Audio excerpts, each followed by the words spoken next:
6h46, le Focus Éco avec vous. Yannick Kézard, c'est une information qui va concerner 6 millions de foyers en France.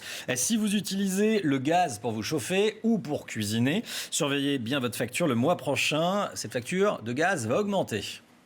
Et oui, après une hausse qui avait déjà été forte, souvenez-vous, au mois de janvier, plus 5,3%, ça avait ensuite un petit peu baissé en février. Et bien en mars, regardez, d'après les prévisions, on devrait être à partir du 1er mars sur une augmentation de 2,6% des tarifs réglementés. Alors concrètement, eh bien, ça va concerner 5 800 000 foyers en France qui utilisent le gaz avec les tarifs réglementés. Alors pour un foyer en moyenne qui se chauffe, qui cuisine et qui utilise l'eau chaude grâce au gaz, eh bien, la facture est d'environ 80 € par mois en moyenne. Cette augmentation du mois de mars, elle va représenter 2 € supplémentaires. Alors, pourquoi cette hausse ?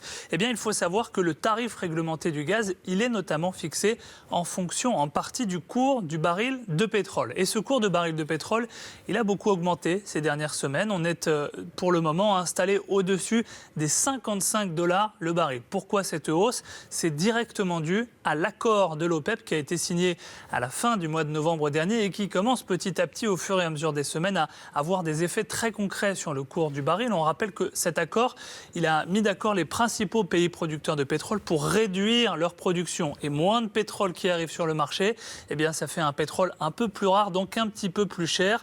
Le cours qui remonte, on voit au final comment un accord quasiment géopolitique qui a été signé à l'autre bout de la planète peut finir par avoir un impact sur votre vie quotidienne, sur votre facture de gaz. Alors, ça ne concerne que les tarifs réglementés parce que vous savez que depuis 2007, on peut quitter les tarifs réglementés, aller chez une offre concurrente qui peut proposer par exemple un tarif fixe. 45% des consommateurs de gaz en France ont déjà quitté les tarifs réglementés et parfois ils font de bonnes économies. Ça peut aller jusqu'à 7% d'économies sur la facture.